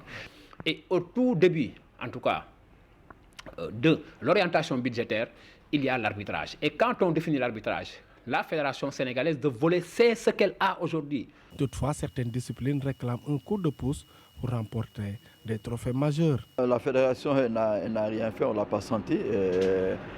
Comme j'ai dit hier, j'ai tiré la sonnette d'alarme avec un de vos confrères. Et ce matin, j'ai reçu le coup de fil du président de la fédération, Maître Augustin Senghor. On s'est parlé, on a discuté entre gentlemen et on s'est compris. Je pense que maintenant, tout cela est derrière nous. D'ici quelques temps, après s'être bien reposé, on va essayer de se concerter entre nous et d'aller voir les autorités. Voilà, cher Sidiba qui en même temps qui a le don d'ubiquité, qui est à l'écran et sur le plateau. Cher, avant de parler du volet sportif, dites-nous d'abord, cette histoire, c'était un malentendu ou cette frustration était bien réelle, surtout de la part des joueurs, comme vous l'avez si bien dit dans le reportage? Oui, de la part des joueurs, moi je pense que c'était juste quand j'ai tiré la sonnette d'alarme, c'était juste pour magnifier le travail, l'excellent travail que les joueurs ont fait lors de cette Coupe du Monde. C'était juste ça, mais je ne m'attendais pas à rien d'autre parce que c'était clair dès le début. Parce qu'avant notre départ, bien avant notre départ, on a eu une réunion au niveau du ministère, avec le ministère, et il y avait Maya Silma qui représentait la fédération. On en a discuté avec eux, on leur a expliqué notre projet, qu'on était sur la route du mondial pour aller jouer une Coupe du Monde de mini-foot. Et les choses étaient claires dès le début. On s'attendait à aucune aide de la part du ministère que de la fédération, du moment que le mini-foot n'est pas encore sous le label de la FIFA. Donc c'est pour cela qu'on est parti de par nos propres moyens, de par l'aide de certaines bonnes volontés et de certains sponsors. On est parti sans l'aide de quiconque. Du ministère ou de la fédération. Donc c'était clair dès le début. Mais moi, quand j'ai tiré la sonnette d'alarme, c'était par rapport à ce que ces gosses, ils sont des Sénégalais à part entière. Même s'ils ne sont pas sous couvert de la fédération ou du ministère, le ministère a déplacé 2 représentants au niveau de l'aéroport. J'ai tiré la sonnette d'alarme pour dire que c'était par rapport à des Sénégalais pur sang. Donc pour juste magnifier leur travail, c'était bien de venir leur féliciter et leur dire bravo, vous êtes des Sénégalais, nous sommes là en tant que Sénégalais, mais pas en tant que fédération, mais en privé, nous sommes là pour vous féliciter. C'était juste ça. Mais moi, maintenant, tout cela est derrière moi, c'est du passé. Je regarde devant moi parce que les échéances sont là bientôt dans 5 mois. On va y revenir. Chita, là, c'est pas du foot à 11 ans. Le mini-foot, cette frustration des jeunes, tout cela, vous, au niveau du beach soccer, vous connaissez, vous avez longtemps représenté le Sénégal, ramené beaucoup de médailles et rentré au pays dans l'indifférence totale des autorités et ça ne nous a jamais posé problème par la suite pour continuer à avancer. Non, pas du tout. Et nous, on allait souvent sous la bannière de la fédération. Donc c'était une discipline qui a été reconnue par et la FIFA et la CAF. Donc quand on allait, c'était juste parce qu'il y avait quand même le cutis de la Fédé. OK? Mais chaque fois qu'on est revenu, bon, sûrement peut-être que la discipline n'a pas tellement évolué que les Sénégalais ne connaissaient pas tellement bien aussi cette discipline. Mais on s'est rendu compte finalement avec le travail des uns et des autres que quand même le Sénégal est à sa place. Hein? Et moi, je le dis, c'est parce que les résultats sont là. Ce qui a été le plus important, c'était de travailler et il reviendra maintenant au Sénégal de savoir si est-ce que quelque chose a été fait ou quelque chose n'a pas été fait. Et les résultats sont là. Hein? Avec les Césars qui vont se dérouler à Dubaï, où on a 2 jours et l'entraîneur aussi. Ça, je crois que l'essentiel, c'est de travailler. Il reviendra maintenant aux uns et aux autres de voir vraiment si ces disciplines-là doivent être prises en considération. C'est par rapport à ça. Je pense que nous sommes tous responsables. Quand je dis nous, c'est nous tous qui sommes autour du sport. Que ce soit nous journalistes, que ce soit les supporters, que ce soit les administrateurs, nous sommes tous responsables de cette indifférence vis-à-vis de certaines disciplines. Mais au niveau de ce mini-foot, quand j'entends Cher parler, j'ai de l'émotion. Mais je pense qu'il y a un problème d'organisation. Et je pense que le Sénégal doit penser, nos dirigeants doivent penser à l'organisation. Parce que tout à l'heure, Cheikh a dit que nous avons tenu une réunion et la fédération était représentée par Maya Sinmar. Administrativement, est-ce que c'est Maya Sinmar qui devrait représenter la fédération? C'est un technicien, ce n'est pas un administratif. C'est pourquoi je parle de problème d'organisation. Je pense que la fédération, que ce soit un vice-président ou quelqu'un d'autre, devrait représenter la fédération. Et Maya Sinmar représente le mini-foot. Parce que c'est ça son rôle, Maya Sinmar, en tant que directeur technique. Le directeur technique national, mon entendement, moi, ce n'est pas de voyager avec l'équipe nationale du Sénégal, ce n'est pas d'être avec l'équipe nationale du Sénégal, mais c'est d'être dans la formation. Et le mini-foot est le meilleur baromètre aujourd'hui qui peut représenter la formation au Sénégal. Donc je pense que lui, Maya Sinmar, devrait représenter la direction technique et la fédération présente un administratif pour mieux préparer tout cela. Parce que si j'entends Bajak dire, effectivement, j'ai l'impression, et ça me fait dire en tout cas, qu'il y a eu un problème d'organisation au niveau, dans un ensemble. Voilà. C'est clair. Vous allez, en tant que deuxième Gaindé, vous n'y étiez pas à l'aéroport ou bien? Non. Vous savez, je voudrais juste dire ceci. Moi, je pense qu'il faut saluer la grandeur de Cheikh.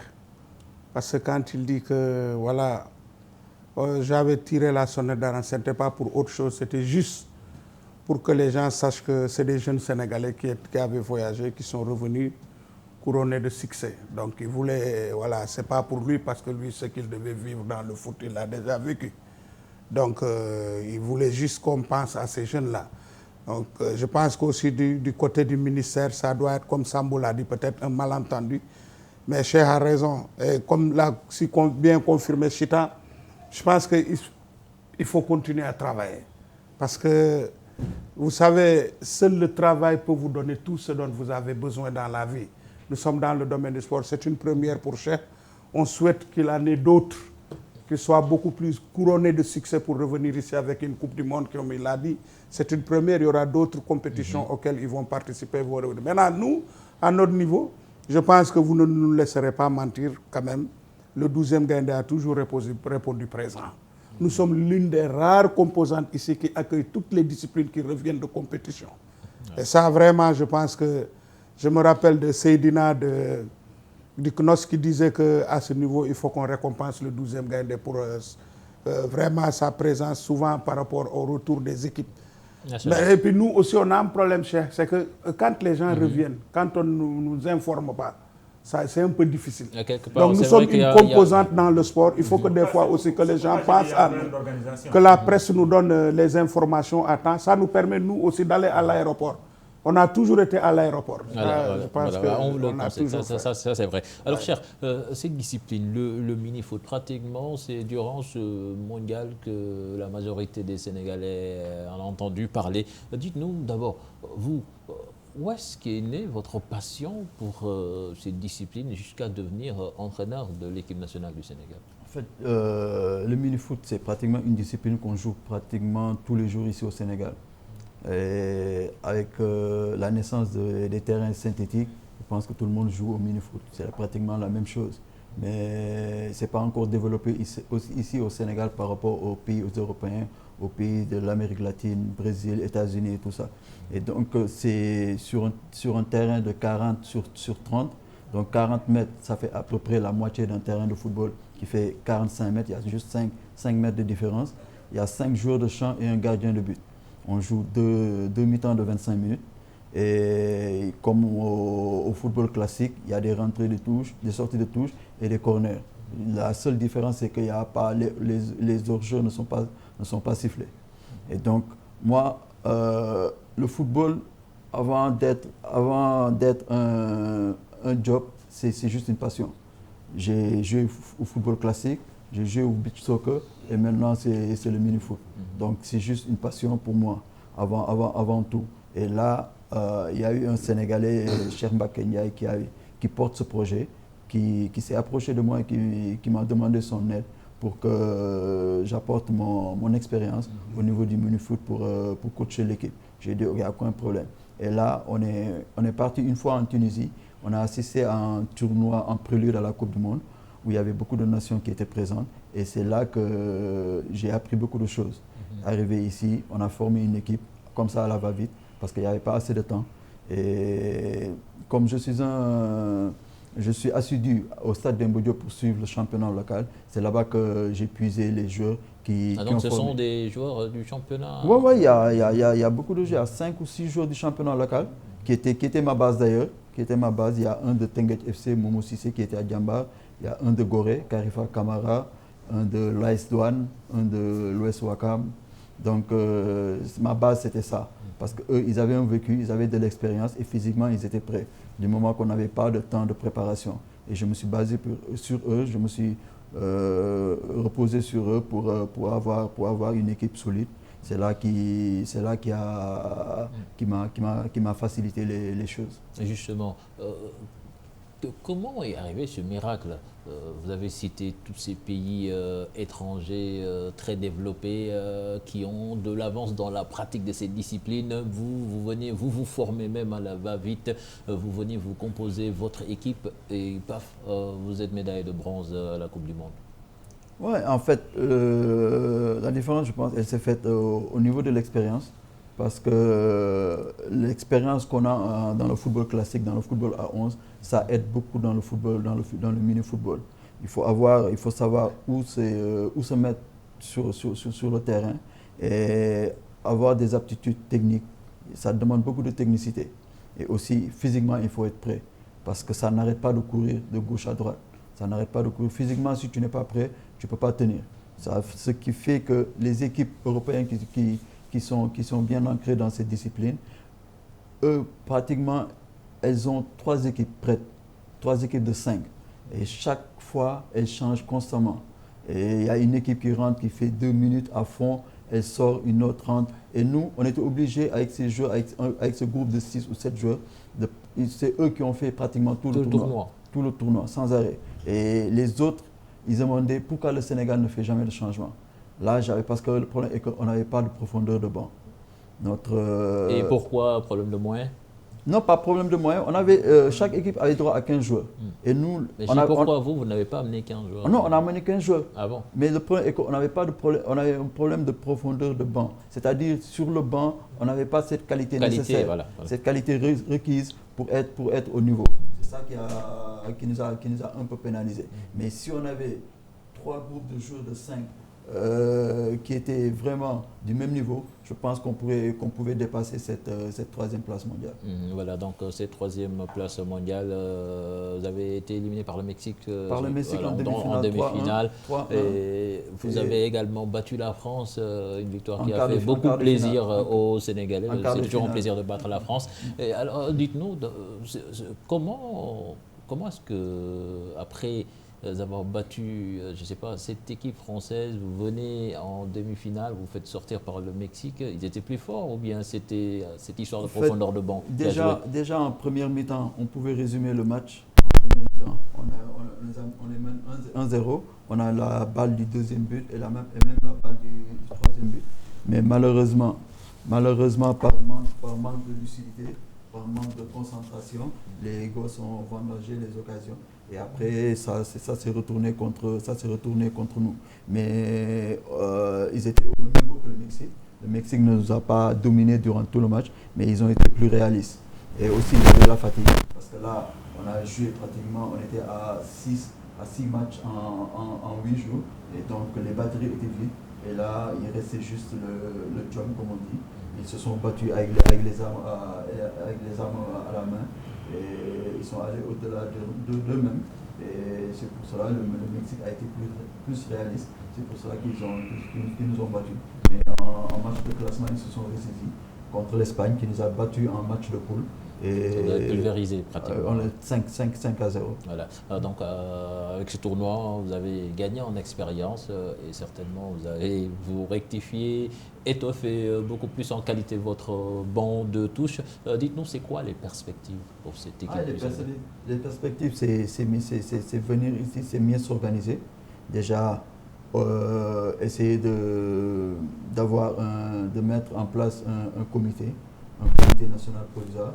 Et après cela, déjà dans 5 mois, au mois de mars 2018, il y a la Coupe d'Afrique de mini-foot en Libye, à Tripoli.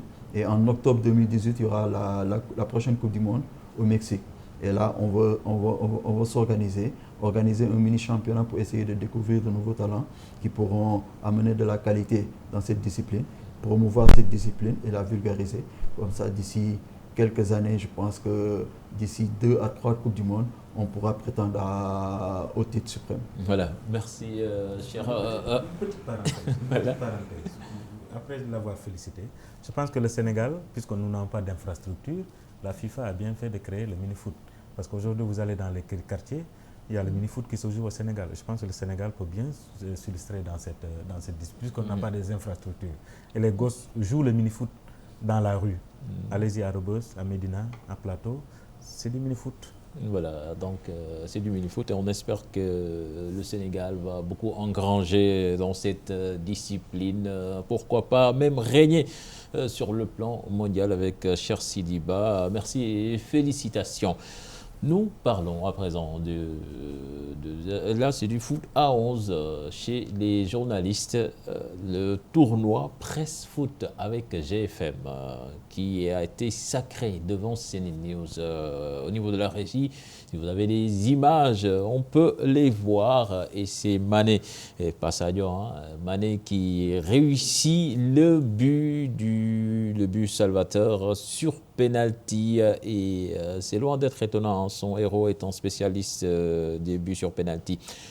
Une belle fête au stade Amadou Barry avec le ministre des Sports qui a présidé cette finale avec le parrain. Le parrain c'était Ahmed Bachir Kounta, donc journaliste à la radio-télévision sénégalaise. Donc vous voyez les images du match. Alors Biagui Sambo, c'est vous qui avez coordonné ce tournoi. Dites-nous d'abord, on imagine que le bilan est positif, un bilan satisfaisant. Très positif, un bilan satisfaisant. Je pense que ce fut une grande fête. Pendant au moins 2 semaines, des journalistes se sont retrouvés, des techniciens, des hommes de presse se sont retrouvés, et même des femmes, pour véritablement tisser les liens entre confrères. Je pense que c'est l'objectif de ce tournoi. Nous avons joué les matchs de qualification, ensuite des quarts de finale, des demi-finales, et samedi c'était la finale. Et comme vous l'avez dit, GFM qui reprend son titre pour la 2e année consécutive. Et je pense que c'était avoir dans cette manifestation, dans cette finale, 2 ministres, ce n'était pas évident et je pense que nous l'avons eu. Et le public a répondu présent. Et ce joli trophée qui nous est offert par Mbaye Diouf Dia, je pense que le bilan est globalement très positif. D'abord, le tirage au sort, tout est parti de là-bas, où vraiment nous avons eu la crème du football sénégalais, des autorités qui étaient là-bas. Chita était là-bas. Chita était même le doyen Abdoulaye Diaw. Le doyen Abdoulaye Diaw qui a fait une communication sur notre doyen Ahmed Bachir Kounta, que je félicite. Et que véritablement, mais aussi les responsables du ministère des Sports, de la Fédération, ils étaient tous là pour accompagner cette compétition. Cette compétition, je pense que nous sommes à la 6e édition, nous pensons que nous pouvons encore atteindre d'autres objectifs et que nous dirons plus tard. Mais je pense que déjà, avec ce qui s'est passé en tout cas samedi à Amadou Barry, l'espoir est permis. Maintenant, il va falloir tout faire pour éviter que d'autres qui ne sont pas des rédactions puissent intégrer en tout cas les équipes, et c'est notre combat parce que nous voulons que ça soit entre acteurs de la presse qui donc quelque part il y a des rédactions qui je sais pas, qui font de la fraude. Oui, c'est ça. De la fraude, ouais. Nous avons essayé d'encadrer, mais nous avons constaté qu'il y a eu des rédactions qui avaient amené des joueurs qui ne sont pas des rédactions. Mais nous, à notre niveau, nous avions déjà pris, en tout cas, nous avions déjà un règlement qui était là, et nous, on était obligés d'appliquer ce règlement, et beaucoup d'équipes sont tombées à cause de ça. Donc, parce que comme je l'ai dit, l'essentiel, ce n'est pas de prendre le trophée, ce n'est pas l'enveloppe, ce n'est pas les maillots, mais c'est le fait de se retrouver ensemble. Se retrouver pendant 2 semaines, tous les week-ends, Je pense que c'était ça l'essentiel. Cheikh Sidiba a fait le tirage l'année dernière avec Mamadou Seybane Diallo.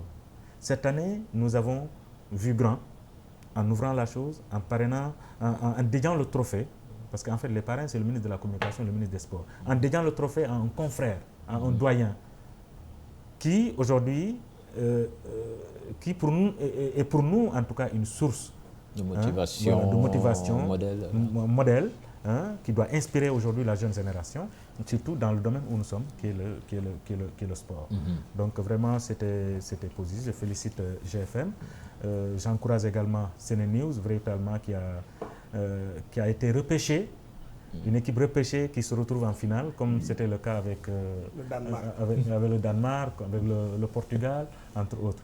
Et également une télévision qui a été la révélation, RTF, Radio-Télévision Fulbe, qui a terminé premier de son groupe. Donc vraiment c'était un excellent tournoi. Et féliciter le seul buteur. GFM n'a pas fait de fraude. Déjà le buteur il est là présent. Il faut le montrer. Mané. Il est là, c'est Mané. Ce sera difficile puisqu'il est derrière les lumières. Le meilleur buteur aussi est venu de CNews, Diaw. Diaw qui a marqué 5 buts. Chaque match il marque. Il n'y a que la finale où il n'a pas marqué de but. Et Mané qui se prend déjà pour le best. Il marque des pénaltys. Voilà, on va parler à présent de beach soccer avec Chita, Ibrahim Ndiaye Chita. Chita, vous préparez à accueillir des Allemands à Dakar pour des matchs de gala. Dites-nous d'abord ce projet, comment est-ce qu'il est né et qu'est-ce qui nous attend? Ben, moi, je dis que c'est un projet qui est venu d'un jour. Tu sais, les gosses, en général, ils sont souvent dans le net. C'est comme ça qu'il a pu quand même nouer des relations avec une équipe allemande, Real Münster, Beach Soccer. C'est la suite que le président du club nous a demandé vraiment une invitation pour pouvoir quand même venir à Dakar, au moins faire quelques matchs. Et je vous rappelle au passage que je suis président aussi d'un club. qui a donné le nom de BEFA. C'est comme ça que c'est arrivé. Ben, j'ai envoyé une lettre d'invitation. Ils ont répondu pour nous dire effectivement, nous voulons être à Dakar du 25 au 29. Du 25 au 29 novembre. Et c'est eux qui vont payer leur billet. Nous, on les prend en charge juste pour l'hébergement et la restauration. J'ai dit c'est une bonne initiative. Et là, je leur ai proposé, le premier match, c'est contre l'équipe nationale du Sénégal. Et ça va nous permettre aussi aux sélectionneurs de démarrer dès à présent sa préparation parce que la Coupe d'Afrique, c'est au mois de décembre 2018. Et j'ai dit c'est une opportunité pour nous, surtout de lier aussi des relations avec eux. Et là, on va essayer de voir. Et ce que je souhaite, c'est au moins avoir un média derrière pour pouvoir quand même communiquer là-dessus. Justement, donc vous voulez en faire un événement populaire, inviter le public à venir massivement à la plage, c'est ça? Mais effectivement, c'est l'objectif. Mais l'objectif principal, c'est juste essayer de trouver quand même une collaboration avec nos amis européens. Et vous savez, souvent le problème des équipes en général, même nationales, et surtout quand nous avons des clubs, c'est le problème de matériel. Ça se pose. Et si vous avez un club européen qui dit que vraiment on veut mieux un partenaire et venir, je crois que vous ne pouvez que tomber sur, prendre. Voilà, c'est ce qui est arrivé. Nous, on a dit pourquoi pas. Mais le cachet populaire aussi. Oui, il y a le cachet populaire. Et je crois que là, on va s'y atteler. On va vraiment moi, je vais mettre en place une commission d'organisation. Et ce qui est le plus important, c'est surtout de chercher des partenaires. Si on a des partenaires qui nous accompagnent. Et ce sera une première au Sénégal. Il y a eu, certes, en 2008, un match du Sénégal contre la Côte d'Ivoire qu'on a organisé ici pour préparer la Coupe du Monde en France. Et cette fois-ci, ce sera un club européen qui sera là pour jouer contre un club sénégalais. Et ce sera aussi une première, je ne dis pas même au Sénégal, en Afrique. Et ça parce que c'est juste à cause de la vitalité aussi du beach soccer sénégalais. Les gens ont envie de jouer avec l'équipe nationale du Sénégal qui est 11e mondial sur 111 pays. Voilà, donc il faudra mettre à contribution le 12e Gaïndé pour Mais mettre de l'ambiance. Ils seront là-bas, juste pour chauffer. Et nous, vous savez, notre slogan, c'est le combat contre la violence. C'est notre combat à nous.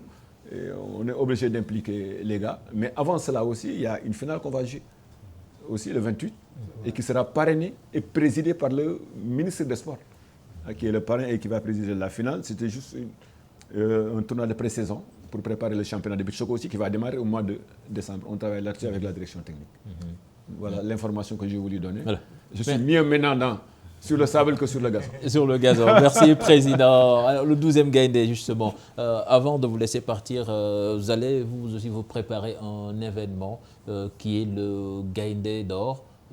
C'est différent du Lion d'or ou c'est seulement l'appellation? Oui, mais vous savez, chacun a son trophée. Il y a le Ballon d'or européen, il y a le Ngembe d'or. Le 12e Gaïndé a son Gaïndé d'or. Vous me demanderez évidemment pourquoi c'est prévu pour le 28 octobre au stade Marius Ndiaye. Donc, vous savez, le 12e Gaïndé est né en 91. Hein. Le prétexte, c'était la veille de Sénégal 92. Donc, à l'époque, il n'y avait pas de structure de supporters organisée. Donc, on avait profité à l'époque pour mettre sur pied un comité de supporters avec des gens qui sont là aujourd'hui que la jeune génération ne connaît pas. C'est-à-dire que, voilà, déjà en 91, le premier président, c'est l'actuel ministre de l'Éducation nationale. Donc, voilà, justement, il y avait Moustapha Diakhaté, qui était ancien président du groupe parlementaire. Donc, il y avait les Kane Diallo, ancien DG COSEC. Il y avait les Tanor Gueye, les Baïcham, les Goliath, moi qui vous parle. Serine Saliou Baké de Casa. Donc, voilà, ce sont ces gens-là qui avaient mis sur pied cette structure qui a fait son bonhomme de chemin. Hein, parce que pour rien, on a fait pratiquement 10 Coupes d'Afrique des Nations et une Coupe du Monde. Donc, je pense qu'on a beaucoup fait pour le football sénégalais. On a été dans tous les stades en Afrique. Et en Coupe du Monde, je pense qu'on ne demande pas à être récompensé. Ce n'est pas le cas. Nous sommes des patriotes. On n'a que notre patriotisme en bandoulière. Parce que je crois qu'il n'y a pas plus patriote qu'un supporter. Parce que, comme le disait la dernière fois le ministre des Sports, on pouvait bien s'habiller comme tout le monde, hein, pendant les matchs, venir bien nipper et puis venir mais la cérémonie, en quoi ça va consister vraiment? Donc voilà, c'est en rapport avec tout ce que je disais là, parce que c'était juste pour montrer que durant tout ce temps-là, il y a des gens qui nous ont soutenus, qui nous ont aidés. La naissance avec le président Abdou Diouf. Voilà, il y a eu le président de la République, Abdoulaye Wade. Il y a aujourd'hui le président de la République, son Excellence, M. Macky Sall. Parce que pourquoi on a choisi de décerner le Gaïndé d'or au président? Parce que vous savez, de mémoire, tout simplement en tant qu'un être humain qui réfléchit, je n'ai pas souvenance que dans un pays, on invite des supporters pour la levée des couleurs à la présidence. Ça, c'est une marque de reconnaissance extraordinaire. Que le président prenne sur lui la décision de nous inviter chaque fois au palais pour la levée des couleurs. Et ensuite, dans le discours, parler du 12e Gaïndé pour tout ce que nous faisons pour le sport sénégalais. Et puis nous donner un exemple par rapport au civisme, à la citoyenneté. Je pense que ça, c'est extraordinaire. Mais au-delà de ça, l'acte qui nous a le plus marqué, c'est quoi? C'est qu'en réalité, le président a fait de nous a fait chevalier de l'ordre du mérite. Et je pense que ça, c'est énorme. Vous ne me laisserez pas mentir, des gens ont travaillé, d'autres ont fait beaucoup de choses, pratiquement plus, peut-être plus que nous, qui n'ont pas eu cette chance-là. Si nous, on doit être reconnaissant vis-à-vis du président de la République. Ce n'est pas de la politique, ça n'a rien à voir. C'est juste que aussi à notre tour, comme on dit en Wolof, et c'est dans ce cadre-là que nous avons décidé aussi de rendre la pièce de la monnaie en décernant au président de la République, son Excellence, M. Macky Sall, le Gaïndé d'or, et ça se fera à Marius Ndiaye. Bon, on a, vous savez, là, vous connaissez la capacité de Marius Ndiaye. Il sera plein à craquer le 28. Et jusqu'à l'heure où nous parlons, nous sommes convaincus que le président sera là-bas. Et ceci, vraiment, vous me permettrez, cher, de remercier le ministre des Sports. Parce que même la semaine passée, il nous a convoqués au ministère pour parler de tout cela. Le mercredi prochain, on doit le rencontrer pour voir la finalité de tout ce que nous allons nous mais quand il sera là-bas, le président, il faut le convaincre le 14 d'aller à Léopold Sédar. Mais non, vous savez, mais justement, c'est ça. Je pense que le président n'est pas encore venu au stade. Et ça, cher, vous savez, ça me fait mal, moi. Parce que je vois souvent des présidents dans les autres pays venir dans les matchs importants. Mais ici au Sénégal, on a l'impression que nos présidents ont peur de venir. C'est-à-dire ils ont peur de venir, que l'on dise, voilà, le président est venu, non, non, non, ça n'a rien à voir. Au contraire, de manière inopinée, le président de la République, le président Macky Sall, peut débarquer au stade Léopold Senghor. Mais je pense que si on fait un bon résultat au match aller, vraiment le président pourra venir répondre à l'appel du peuple sénégalais, parce que comme l'a dit tout à l'heure Sambou, ce sera la fête, ce sera l'apothéose, Tagotobu Rafet, et ça tout le monde sera au stade. Et comme je l'ai dit, habillé aux couleurs nationales, avec tous les drapeaux. Mes chers, l'événement du 28 est très important. Et nous demandons à toute la presse, évidemment, vous êtes nos partenaires, sans vous, on n'aurait jamais parlé du 12e Gaïndé, de tout ce que nous sommes en train de faire. Non, mais il y a des excuses, Sambou, tu sais, mais Sambou, tu sais pertinemment que nous avons toujours répondu présent. Ça vraiment, au moins, Cheikh l'a dit, il le reconnaît, et tu le reconnais, et d'autres le reconnaissent. Maintenant, ici, il y a des fois des moments où on présente toutes nos excuses pour ne pas avoir répondu présent à votre invitation. Ce n'est que partie remise, on va revenir. Mais venez nous accompagner dans ce que nous allons faire le 28, parce que ce sera l'occasion pour nous, non seulement de décerner le Gaïndé d'or, mais c'est ce jour-là que nous allons lancer la mobilisation. Parce qu'il y a de fortes chances que l'on ait des gens qui vont partir nous représenter en Afrique du Sud pour le match du 10. Donc c'est très important. C'est ce jour-là que nous allons lancer la grande mobilisation. Ce que nous allons faire, soit on remet les drapeaux à l'entrée, ou bien on fait ce que les gens font par exemple dans les stades en Europe. Sur chaque chaise, on met un drapelet. Ce qui fait que celui qui vient s'asseoir, avant de s'asseoir, il prend son drapelet, il l'a à main. Au moment de chanter l'hymne national du Sénégal, on ne verra que les drapelets parce que c'est une preuve. Il faut que les Sénégalais aient cette habitude de tendre vers ce qui se fait de mieux en Afrique. Voilà, merci Léopold Zalé, merci cher Sidiba, merci Sambou Biagui et merci à vous également Ibrahima Ndiaye Chita. C'était un plaisir de vous recevoir sur ce plateau de sport à la une. Avant de recevoir Mamadou Ndiaye pour les buzz du web de football européen, marqué ce week-end par le classico français entre l'Olympique de Marseille et le Paris Saint-Germain, la déroute de Liverpool sans Sadio Mané et les grands d'Espagne qui assurent. Cher Sadi Boudiara, Mamadou Ndiaye.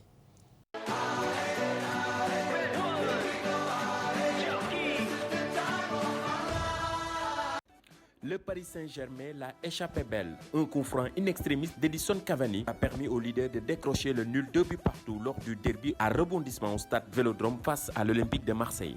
Neymar avait égalisé après l'ouverture du score signé par le Marseillais Luis Gustavo. L'OM prend même l'avantage grâce à Florent Thauvin. Mais ça sera de courte durée. Cette 10e journée de Ligue 1 a vu Monaco dominer qu'en 2-0, dont le premier en France de Diao Baldé Keita. Nantes monte sur le podium grâce à sa victoire sur Guingamp 2-1. Et Lyon explose 5-0 avec un Memphis Depay triple buteur.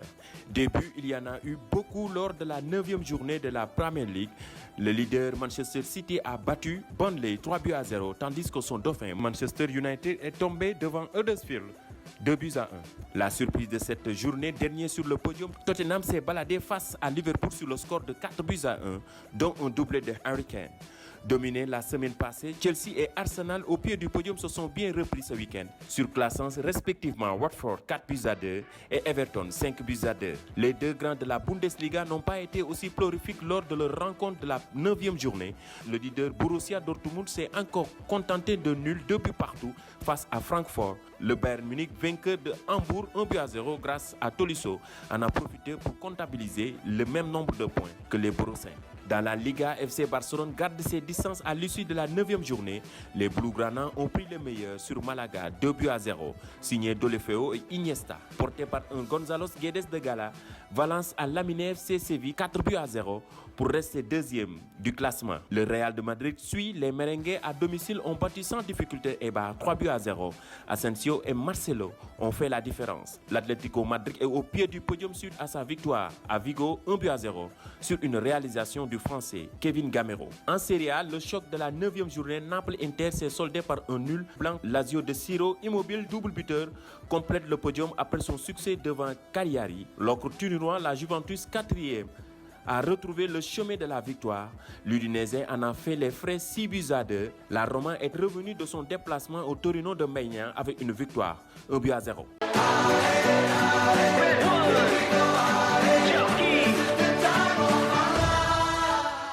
Et vous êtes à présent avec Mamadou Ndiaye qui nous a rejoint sur ce plateau. Mamadou Ndiaye, bonsoir. Bonsoir, cher Yann. Bonsoir aux téléspectateurs. Et nous parlons de football avec la FIFA. Les FIFA Awards, c'était cet après-midi. Bon, effectivement. L'après-midi, les résultats connus en attendant de connaître l'identité du prochain Ballon d'Or au mois de décembre. Effectivement, FIFA Awards, c'était cet après-midi à Londres. Sans grande surprise, le prix du meilleur joueur de l'année a été décerné à Cristiano Ronaldo pour une deuxième fois consécutive. Cristiano Ronaldo, finalement, qui a remporté le prix du meilleur joueur de l'année 2017 décerné par FIFA. Et il y a aussi Zinedine Zidane, le coach du Real de Madrid, meilleur entraîneur FIFA 2017. Le premier à avoir remporté le Ballon d'Or et le titre de meilleur entraîneur FIFA, une légende. Voilà, donc le Real Madrid qui s'en tire très bien à Londres lors des FIFA Awards. Pour les 11 types de FIFA 2017, il y a Alves, il y a Neymar, il y a Messi, il y a Marcelo et Iniesta. Aucun joueur du Paris Saint-Germain. Bon, il y a Neymar. C'est en tant que joueur du Barça. Justement, ce classico, on en parle. PSG, OM, PSG, c'était chaud avant le coup d'envoi. Effectivement, c'était chaud. Ce dimanche à Marseille et l'attraction du week-end. OM, PSG, avant de rentrer dans les stades, il y avait de l'ambiance. Et il y avait même des interpellations. Regardez.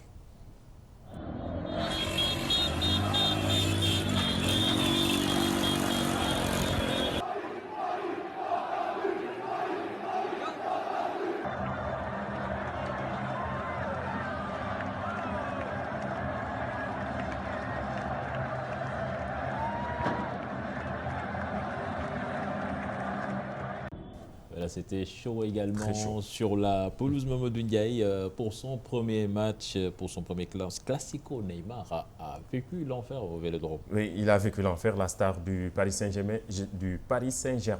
n'oubliera jamais son premier classico, premier but, plus un carton rouge et même des doigts d'honneur.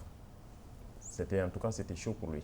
Chaud pour Neymar, quand même, qui connaît ces ambiances. Lui, oui. Il a l'habitude de jouer les tensions, même au Brésil aussi, les matchs ultra durs, il connaît et il sait faire face. La joie de Benjamin Mendy sur le but de Thauvin. Effectivement, l'ancien Parisien a montré sa joie juste après le deuxième but de Florent Thauvin. Vidéo publiée sur les réseaux sociaux, Mendy à fond pour l'OM. Regardez.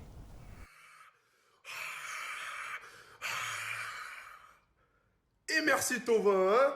Il va se chier dessus, ah! Il va se chier dessus. Et merci Marseille, ah!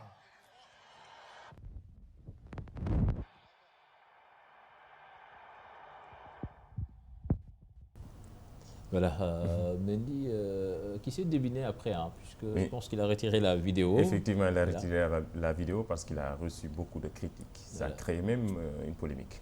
Le latéral de Manchester City, indisponible pour le reste de la saison, rappelons-le, et qui garde toujours sa bonne humeur. Et puis, OM-PSG, Cavani, le sauveur. Effectivement, Cavani, le sauveur, il a marqué le but de l'égalisation pour arracher le match nul, 2 buts partout. Regardez. Il y a vidéo bonus. Il y a.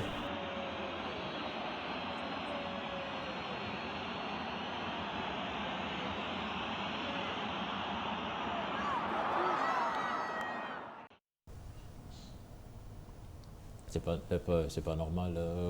Mamadou, en tant que Parisien, tu montres ce but-là pour encore faire plus mal aux Marseillais. En tout cas, c'est un but qui libère le Paris Saint-Germain. Qui libère le Paris Saint-Germain, très mal embarqué dans ce classico. On termine avec la vidéo bonus. Oui, effectivement, on termine avec ce tir au but le plus fou, on peut dire. Ça s'est passé en Inde. Regardez.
réalisateur qui ne peut plus se passer de la vidéo. La leçon, c'est qu'il ne faut pas crier très tôt victoire. Voilà. Donc, il faut s'assurer d'abord de son coup avant de jubiler. Merci Mamadou pour les news du web. Merci à toute l'équipe technique qui a assuré la réalisation de ce magazine. On se donne rendez-vous lundi prochain pour un nouveau numéro de Sport à la Une. Excellente suite de programme en compagnie de votre futur média. Au revoir.